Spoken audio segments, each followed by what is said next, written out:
Sai Ram, let me ask you something. Has something in your life recently fallen apart?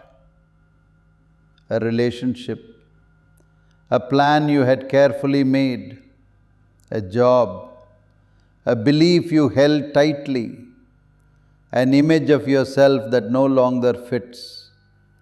Something, perhaps something you loved, has crumbled. And if you are sitting here tonight feeling the ache of that, good, stay with me. Because what I want to share with you this evening may change the way you see every loss you have ever experienced. A few days ago, we observed Maha Shivaratri, the great night of Shiva. Across the world, devotees stayed awake through the darkest hours, chanting Om Namah Shivaya, pouring milk and water over the sacred linga.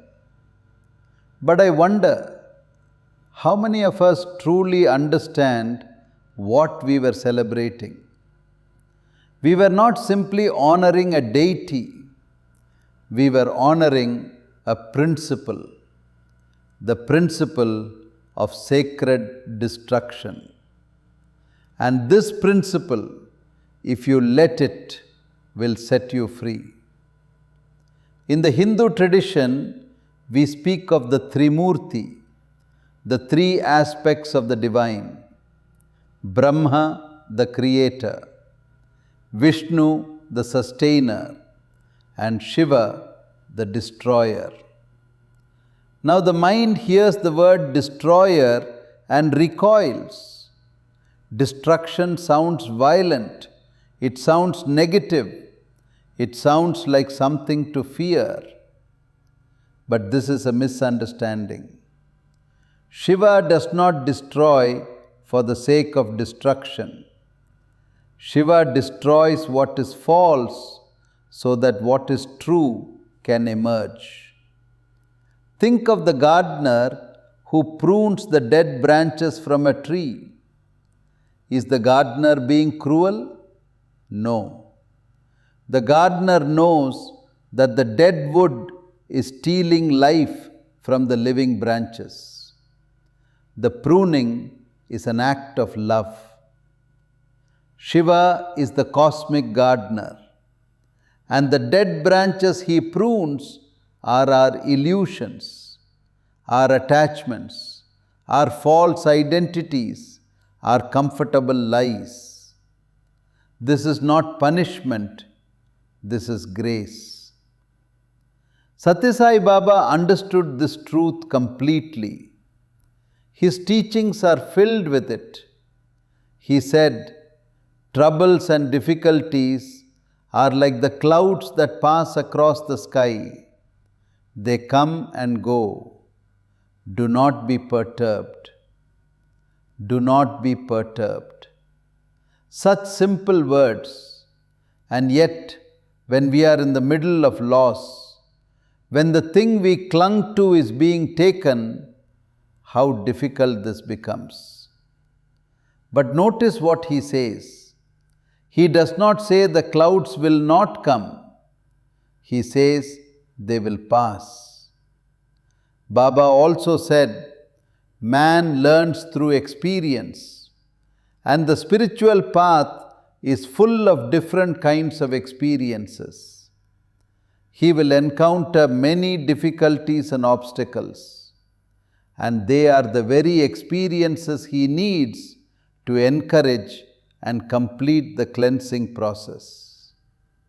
Read that again in your mind. The difficulties are the cleansing process. The obstacle is the path. This is Shiva's teaching, spoken through Sai Baba's lips.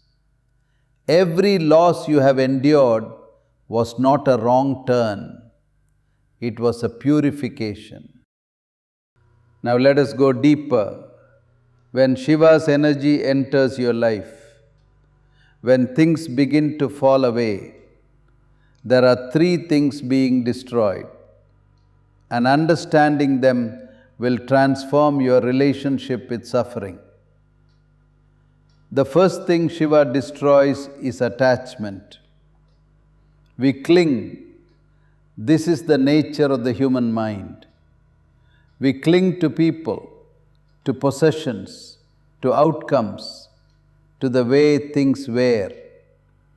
Sai Baba said, attachment is the root cause of grief. Not the person, not the thing, the attachment to them. When something is taken from your life, the pain you feel is not the pain of the loss itself. It is the pain of the attachment being torn away. Like removing a bandage that has stuck to a wound. The wound was already there. The removal simply reveals it. Shiva does not take things from you to be cruel. He takes them so you can discover that your joy was never in those things. Your joy is in the Atma. It always was. The second thing Shiva destroys is ego. The ego is the false self, the one that says, I am this body, I am this name, I am this role, I am my achievements, I am my failures. Sai Baba said, when the ego dies, the soul awakes. Some of the most painful experiences in life, humiliation, failure, rejection, are direct attacks on the ego. And the ego screams, it thrashes, it says, this should not be happening to me. But behind the ego's tantrum, something else is happening, something quiet. The soul is being freed from a prison it did not know it was in.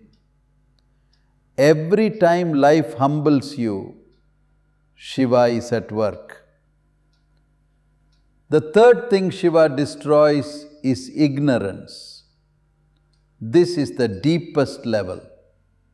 In Sanskrit, it is called avidya, not knowing. The fundamental forgetting of who you truly are. You are not a small, separate, struggling self.